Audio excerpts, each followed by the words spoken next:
İnsan eli yapımı bir binanın yıllar süren gizemini ve sırlarını düşünecek olursak aklımıza gelen Ayasofya'dan başkası olamaz. 921 yıl kilise ve 481 yıl cami olan Ayasofya sıradan bir bina değildi. Ayasofya'nın içerisine girdiğiniz anda duygu geçişleriniz başlıyor. Biliyorsunuz ki buranın her noktası tarihi ve gizemleriyle günümüze kadar manevi bir miras olmuştu. Bu mirasımız Peygamber Efendimiz tarafından da önemli dile getirilmiş. Ayrıca Fatih Sultan Mehmet için de önemliydi. Hatta Ayasofya için bir bedduası bile vardır. Bunlar gibi birçok bilginin ayrıntısına video içerisinde değineceğim. Fakat öncelikle videoya geçmeden önce kanalıma abone olmayı ve bildirimleri açmayı unutmayın. Ben Bilgin Yaman. Hepiniz Geçmişin Sırları kanalıma hoş geldiniz.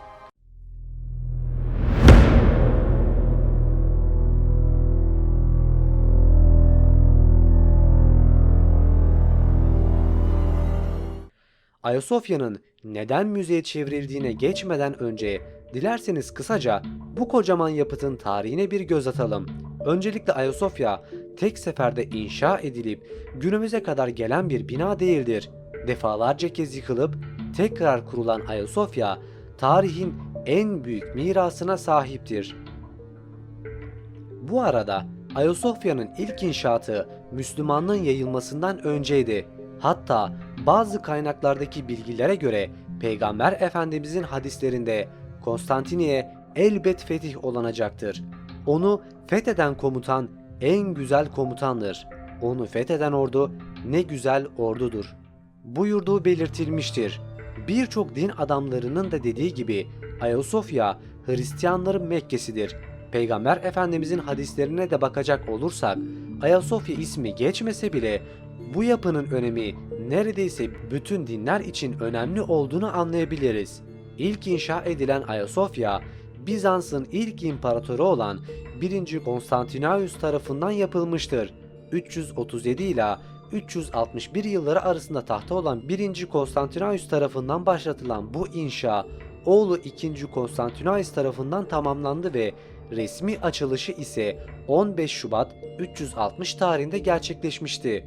Kilise olarak açılışı yapılan Ayasofya, Artemis Tapınağı'nın üzerine inşa edildiği bilinmektedir. 20 Haziran 404 tarihinde Konstantinopolis Patriği olan Aziz İanus Hrisostomos'un İmparatoriçe Alia Eudoksi tarafından bir anlaşmazlık ve çatışma yaşanmıştır. Bunun üzerine Aziz İanus sürgüne gönderilmiş ve bu durumdan dolayı isyanlar çıkmıştır. İsyancılar kilise olarak görev yapan Ayasofya'yı yakarak büyük ölçüde zararlar vermiştir. Bu olay sonucunda İmparator Theodonos II. Ayasofya'nın inşa edilmesini emretmiştir. II. Ayasofya günümüzdeki Ayasofya'nın bulunduğu yerdedir.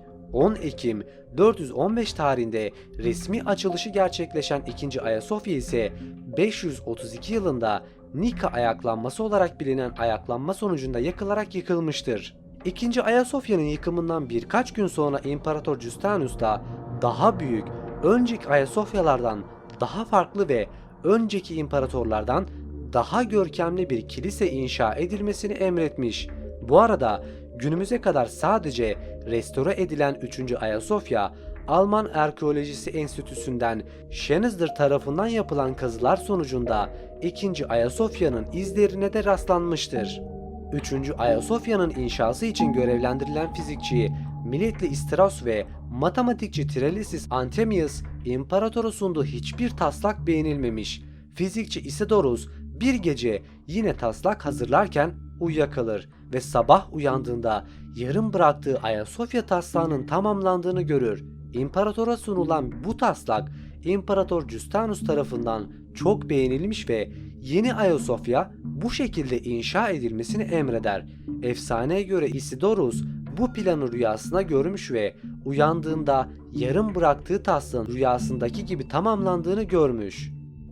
Binanın inşası sırasında yeniden malzeme üretilmemiştir. Bunun yerine Efes Artemis Tapınağı, Mısır Güneş Tapınağı, Lübnan Bielbek Tapınağı'ndan sütunlar getirilmiş ve kullanılmıştır. Bu sütunların nasıl taşındığı ise halen merak konusudur. Ayrıca son Ayasofya'da bulunan taşlar ise farklı kökenlere sahiptir. Kaplama ve sütunlarda kullanılan taşlardan yeşil porfir olan Yunanistan, sarı taş Suriye, kırmızı porfir Mısır, beyaz mermer Marmara Adası ve kara taş ise İstanbul kökenine sahiptir. 23 Aralık 532 tarihinde başlanan son Ayasofya inşası 27 Aralık 537 tarihinde tamamlanmıştı. İmparator Justinian ve Patrik Okytius tarafından büyük bir törenle yapılan açılış tarihin en büyük yapısı olarak kabul edilmiştir. Hatta Süleyman'ın tapınağından veya bizim bildiğimiz Süleyman'ın mabedinden bile daha büyük olduğunu İmparator Justinian halka açık resmi açılışta yaptığı konuşmada da dile getirmiştir. İmparator demiş ki, "Ey Süleyman, seni yendim." Bu arada bilmeyenleriniz için kısa bir bilgi geçmek istiyorum.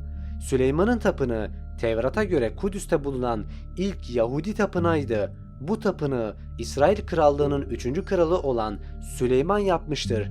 Süleyman, Kur'an'da da Nebi Peygamber olarak, Hristiyanlara ise yasa koruyucu ve kral olarak nitelendirilmektedir. Ayrıca bazı kaynaklara göre Süleyman kuş dilini biliyor, hayvanlara, rüzgarlara ve cinlere hakimiyet kurabiliyordu. Hatta Süleyman'ın tapınağı da insanların değil cinlerin yaptığı bu sebepten dolayı da devasa büyüklükteki bu tapınağın yapımı çok hızlı bir şekilde bitirilmişti. Kubbenin pencerelerinden sızan ışıkların engellenmesi için yaptırılan mozaikler ise 2. Justin döneminde başlanabilmiştir. Ayasofya, ziyarete gelen yabancılar tarafından dünyada tek olarak nitelenmiştir. Fakat bu devasa büyüklükteki ve görkemli bina yapılışından kısa süre sonra 553 Gölcük ve 557 İstanbul depremlerinde ana kubbe ve doğu yarım kubbede çatlaklar oluşmuş, asıl zararı ise 7 Mayıs 558 depreminde olmuştur. Bunun ardından İmparator Ayasofya'nın mimarisi olan Isidoros'un yeğenine restore ettirmiştir. Tabii ki Ayasofya'nın tek yıkımı bununla olmamıştır. Defalarca kez depreme ve saldırıya uğramış ve onarılmıştır. İşte o zaman geldi. Yıl 1453. Osmanlı ordusu İstanbul'u fethetti. Fatih Sultan Mehmet İstanbul'un fethinin ilk sembolü olarak da kilise olan Ayasofya'yı camiye dönüştürdü. Fatih Ayasofya'nın içerisinde gezerken biraz hüzünlüydü. Böylesine büyük ve önemli yapının durumu oldukça harap haldeydi. Fatih hemen mimarlara haber saldı ve Ayasofya'nın onarılıp camiye çevrilmesini emretti. Fatih, İslam dininde de bildiğimiz fetih ettiğiniz şehrin en büyük yapısını camiye çevirerek kılıç hakkı olarak bahşedilen ve tarihimiz boyunca uygulanan bu olayı yapmıştı. Ayasofya, İstanbul'un kılıç hakkı olarak ilan edilmişti. Böylelikle Müslümanlar için önemi artmıştı. O şehrin merkezindeki kilise olan Ayasofya artık Türklerindi ve artık camiydi. Ayasofya Türklerin kılıç hakkıydı. Osmanlı bu tür yapılarda taş kullanmayı tercih etseler de Ayasofya'nın hızlı inşa edilmesi için minare tuğladan yapılmıştı. Bu arada minarelerden biri Sultan II. Beyazıt tarafından eklenmiştir. Ayrıca Kanuni Sultan Süleyman zamanında fethedilen Macaristan'daki kiliseden Ayasofya için 2 büyük kandil getirilmiş ve günümüzdeki mihrabın 2 yanında bulunmaktadır. Yıllarca cami olarak görev yapan Ayasofya 1930 ila 1935 seneleri arasında restore edilmesi için halka kapatılmıştır. Mustafa Kemal Atatürk'ün emriyle restore edilen ve temizlenen Ayasofya'nın tekrardan kilise olması için fikirler ortaya atılmış. Fakat Hristiyan sayısının azlığından dolayı ve ileride ulaşabilecek provokasyonlardan dolayı bu teklif reddedilmiştir. Fakat cami olarak kalırsa da sorunlar çıkabileceğinden dolayı Bakanlar Kurulu'nun 24 Kasım 1934 tarih ve 7. 1589 sayılı kararıyla devasa yapı müzeye çevrilmiştir. Ayrıca 1 Şubat 1935 tarihinde ziyaretlere açılmış ve 6 Şubat 1935 tarihinde de Mustafa Kemal Atatürk tarafından da ziyaret edilmiştir. Yukarıda söylediğim gibi Ayasofya Hristiyanların Mekke'si gibi olduğu için eğer camiye çevrilmiş olsaydı bu yeni savaştan çıkmış ve yeni cumhuriyet kurmuş olan Türkler için çok yaralayıcı olacaktı. Mustafa Kemal Atatürk de bunları bildiğinden dolayı her iki tarafın da anısını ve isteğini ortak noktada buluşturmak adına müze kararı almıştır. Eğer Hristiyanların isteği olup kilise olsaydı Müslüman halkı bununla ilgili problemler çıkartabilirdi. Eğer Müslümanların istediği olsaydı ve cami olsaydı da bu sefer Hristiyan halkı problemler yaratabilirdi. Türkiye Cumhuriyeti yeni çıktığı muharebelerden sonra bununla başa çıkarken çok kayıplar verebilirdi. Bu nedenle müze olması ve her iki din halkının dilediği gibi içerisine girebilmesi en doğru karar olacaktı. Temmuz 2016 tarihinde ise Ayasofya Müzesi'nde düzenlenen Kadir Gecesi programıyla 85 yılın ardından Ayasofya'da ilk defa sabah namazı ezanı okundu. Bunun ardından son zamanlarda da Ayasofya Müzesi'nin tekrardan camiye dönüştürülmesi gündeme geldi.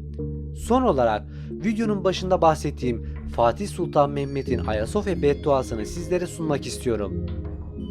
İşte bu benim Ayasofya vakfiyem. Dolayısıyla kim bu Ayasofya'yı camiye dönüştüren vakfiyemi değiştirirse, bir maddesini tedbil ederse, onu iptal veya tedile koşarsa, fasit veya fasık bir teville veya herhangi bir dalavereyle Ayasofya Camisi'nin vakıf hükmünü yürürlükten kaldırmaya kastederlerse aslını değiştirir, fiurunu itiraz eder ve bunları yapanlara yol gösterirlerse ve hatta yardım ederlerse ve kanunsuz olarak onda tasarruf yapmaya kalkarlar, camilikten çıkarırlar ve sahte evrak düzenleyerek mütevellilik hakkı gibi şeyleri ister yahut onu kendi batıl defterlerine kaydederler veya yalandan kendi hesaplarına geçirirlerse ifade ediyorum ki huzurunuzda en büyük haram işlenmiş ve günahları kazanmış olurlar. Bu sebeple bu vakfiyi kim değiştirirse Allah'ın, peygamberin, meleklerin, bütün yöneticilerin ve dahi bütün Müslümanların ebediyen laneti onun ve onların üzerine olsun. Azapları hafiflemesin. Onların haşır gününde yüzlerine bakılmasın. Kim bunları işittikten sonra hala bunu değiştirme işine devam ederse günahı onu değiştirene ait olacaktır. Allah'ın azabı onlaradır. Allah iştendir, bilendir. Buraya kadar izlediysen videoyu beğenmişsin demektir. Kanalıma abone olabilir, videoyu beğenebilir veya yorumlarda fikirlerini belirtebilirsin. Bir sonraki video konu önerisi için de yorumlarda yazabilirsin. Bir sonraki videoda görüşmek dileğiyle. Kendinize iyi bakın, hoşça kalın.